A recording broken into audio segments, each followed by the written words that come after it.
First of all great morning. जो आज chapter पढ़ने जा रहे हैं, चैप्टर नंबर 2, इसका नाम है residential status and taxability in India. जैसा कि आप जानते हैं कि बहुत सारे लोग हमारी कंट्री के इंडिया से बाहर काम करते हैं और बहुत सारे लोग जो इंडिया के बाहर हैं लेकिन इंडिया में काम करते हैं। ऐसे बहुत सारे बिजनेस पर्संस भी हैं जो कुछ टाइम इंडिया में काम करते हैं और कुछ टाइम इंडिया से बाहर काम करते हैं। हमारे देश के जो क्रिकेटर्स हैं जो कुछ टाइम तो इंडिया में मैच खेलते हैं, कुछ टाइम इंडिया से बाहर मैच खेलते हैं। Businessman, doctors, lawyers, chartered accountant, professionals, इन सभी में जो कुछ लोग इंडिया में काम करते हैं, कुछ लोग इंडिया से बाहर भी जाते आते रहते हैं। इन सभी लोगों का अगर रेजिडेंशियल स्टेटस पता करना है, टैक्स की लायबिलिटी पता करनी है, तो इसके लिए यह जरूरी होगा कि आपको ये पता होना चाहिए कि उसका रेजिडेंशियल स्टेटस क्या है, उसकी टैक्स की लायबिलिटी कैसे कैलकुलेट करोगे। इसके लिए आपको ये पता होना चाहिए कि उसका रेजिडेंशियल स्टेटस क्या है। जब तक रेजिडेंशियल स्टेटस नहीं पता चलेगा तब तक आप उसकी टैक्स की लायबिलिटी कैलकुलेट नहीं कर सकते। तो इसके लिए पहले आपको ये समझना होगा कि रेजिडेंशियल स्टेटस में क्या करते हैं। तो basically to know which of the income are taxable in India, आपको इसमें पता चलता है कि कौन सी इनकम इंडिया में टैक्सेबल होगी और कौन सी इनकम इंडिया में टैक्सेबल नहीं होगी। इसमें सबसे पहले आपको ये पता लगाना होगा कि भाई ये टैक्सेबल एंटिटीज है कौन कौन सी। तो इंडिविजुअल्स होते हैं, एचयूएफ होते हैं, कोई फॉर्म और बीओपी एओपी होता है, इसमें joint stock company and every other person, ये सभी के सभी जो है टैक्सेबल एंटिटीज होती हैं। इसके बाद normally residential status shall be determined on the basis of physical persons in the country. Basically क्या होता है कि कोई फिजिकली प्रेजेंट है उस कंट्री में या नहीं, उसकी नेशनैलिटी क्या है, उसका डोमिसाइल क्या है, इंडिविजुअल्स का, इससे पता लगाया जाता है कि वो रेजिडेंट होगा या फिर नहीं होगा।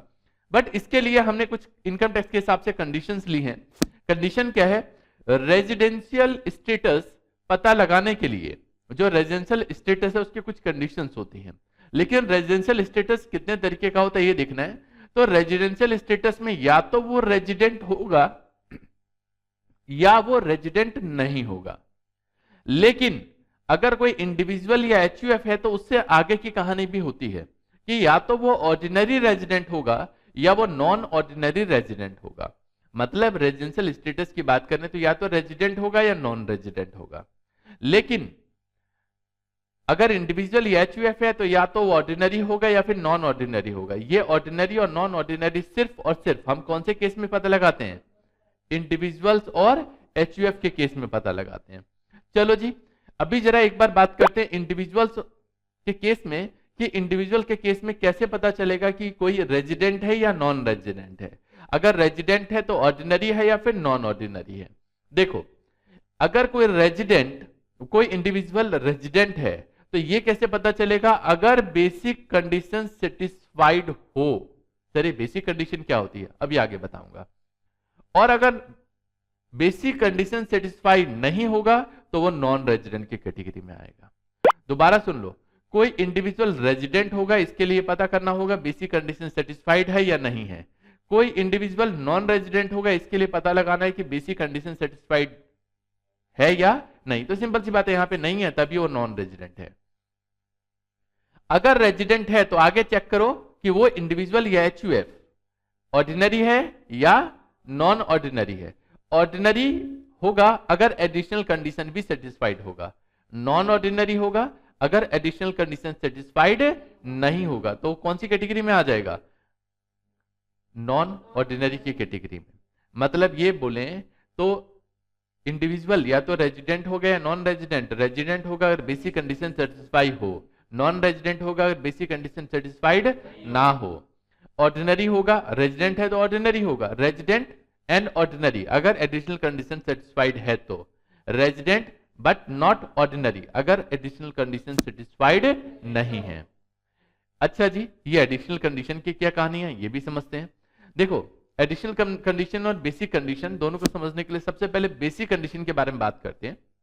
बेसिक कंडीशन कहता है कि कोई पर्सन, कोई इंडिविजुअल प्रीवियस ईयर में प्रेजेंट होना चाहिए 182 डेज और मोर, कम से कम 182 डेज और मोर प्रेजेंट होना चाहिए।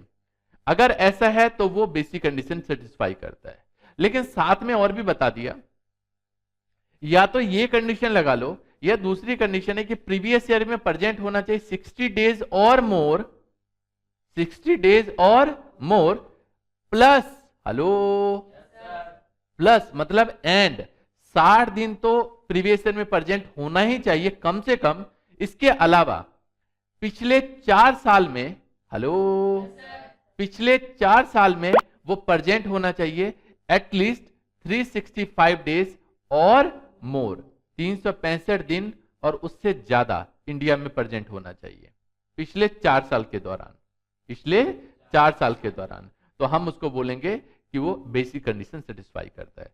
दोबारा समझो, बेसिक कंडीशन मतलब प्रीवियस ईयर में एटलीस्ट 182 डेज और मोर। लेकिन एक कंडीशन और भी है, या तो ये कंडीशन सेटिस्फाई कर दे, या दूसरा कंडीशन है कि प्रीवियस ईयर में 60 डेज और मोर प्लस पिछले, प्रीवियस ईयर को छोड़ दो, उससे पीछे 4 साल जाओ, प्रीवियस ईयर को छोड़कर उससे पिछले 4 साल में कम से कम 365 दिन और उससे ज्यादा 365 डेज और मोर इंडिया में प्रेजेंट होना चाहिए। अगर ऐसा कुछ है तो इसका मतलब है वो बेसिक कंडीशन सेटिस्फाई करता है। लेकिन ये जो 60 डेज वाली कंडीशन है, ये कब अप्लाई होगी और कब अप्लाई नहीं होगी, इसके लिए कुछ एक्सेप्शंस हैं, कुछ कंसेशंस हैं। ये अप्लाई नहीं होगा अगर कोई इंडियन सिटीजन जो इंडिया छोड़ के जा रहा है एम्प्लॉयमेंट पर्पज से। कौन से पर्पज से? एम्प्लॉयमेंट पर्पज से। तो 60 डेज वाली कंडीशन नहीं लगाओगे, उसके लिए फिर एक ही कंडीशन है, कौन सी? 182 डेज और मोर। अगर कोई इंडियन सिटीजन जो क्रू मेंबर है, जो क्रू मेंबर है और इंडियन शिप पे है, उसके लिए भी 60 डेज वाली कंडीशन नहीं है। समझ लो एक घर के अंदर प्रवेश करने के 2 दरवाजे हैं, तो इस भाई साहब के लिए दूसरा दरवाजा बंद है। हेलो, दूसरा दरवाजा बंद है, क्रॉस है। ऐसे कोई इंडियन सिटीजन जो इंडियन ओरिजिन का है, इंडियन ओरिजिन बोले तो जिसके पेरेंट या ग्रैंड पेरेंट अनडिवाइडेड इंडिया में बॉर्न हुए हैं। किसमें बॉर्न हुए हैं? अनडिवाइडेड इंडिया में बॉर्न हुए हैं। वो इंडिया घूमने के लिए आता है। यार कोई इंडिया घूमने के लिए आएगा तो क्या 1 साल के लिए आएगा? यार महीना, 1.5 महीना, 2 महीना। तो ये 2 महीने वाली कंडीशन जो 60 दिन वाली है, इसके लिए लगेगा ही नहीं। उसको तो 182 डेज और मोर वाली कंडीशन लगानी है। ठीक है, तो ये जितनी भी कंडीशन है, मतलब समझो इन सभी लोगों के लिए 2 दरवाजे नहीं है, सिर्फ एक दरवाजा है, वो 182 डेज वाला है। कौन से वाला? 182 डेज वाला। क्लियर है जी? अब बात करते हैं हम लोग, बेसिक कंडीशन पढ़ लिया, तो ये एडिशनल कंडीशन, बेसिक कंडीशन अभी पढ़ा, तो ये एडिशनल कंडीशन क्या है? देखो, एडिशनल कंडीशन ये कहता है कि कोई इंडिविजुअल प्रीवियस ईयर में जो प्रेजेंट है वो तो चलो अभी साइड करो, लेकिन प्रीवियस ईयर के अलावा पिछले 10 साल में, हेलो, पिछले 10 साल में, इस साल को छोड़ दो, इससे पहले 10 साल में कम से कम 2 बार रेजिडेंट होना चाहिए। क्या होना चाहिए? कम से कम 2 बार रेजिडेंट होना चाहिए। सर ये रेजिडेंट कैसे पता चलेगा? अरे भाई अभी पीछे बताया तो सही, बेसिक कंडीशन से पता चलता है वो रेजिडेंट है या नॉन रेजिडेंट।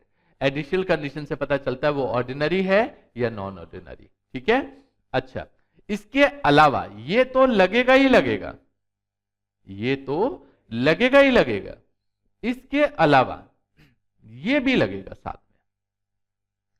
प्रीवियस ईयर के अलावा पिछले 7 साल में कम से कम 730 दिन, 730 डेज और मोर इंडिया में प्रेजेंट होना चाहिए।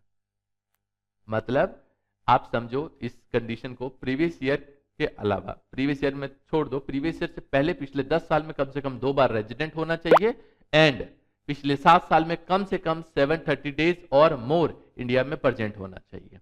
अगर ऐसी बात है तो वो इंडियन रेजिडेंट की कंडीशन में तो है। इंडियन रेजिडेंट के अलावा ऑर्डिनरी है या नॉन ऑर्डिनरी, ये पता लगाने के लिए वो ऑर्डिनरी होगा अगर ये बातें सेटिस्फाई होंगी तो, वो नॉन ऑर्डिनरी होगा अगर ये बातें सेटिस्फाई नहीं होंगी तो। क्लियर है जी?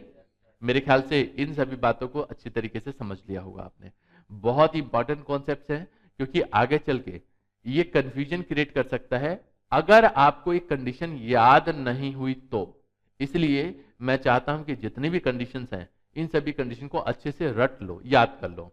ये कंडीशन सेटिस्फाई होंगी तभी जाके तभी जाके आप इसे अप्लाई कर पाओगे, मतलब याद होंगी तभी जाके आप इसको अप्लाई कर पाओगे। ठीक है जी। तो जरा होम फन में लिखिए, होम फन में क्या करना है, जो आज वाली क्लास में जितने भी कॉन्सेप्ट्स बताए हैं ये कंपलसरी है आपको याद करना है।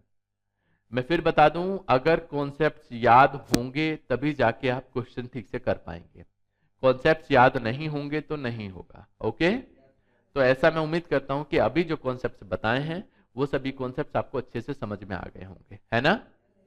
चलिए, तो उम्मीद करता हूं कि आज वाली क्लास को आपने एंजॉय किया होगा। कंटिन्यू करेंगे नेक्स्ट में, तब तक के लिए all the best, take care, जय हिंद, जय भारत।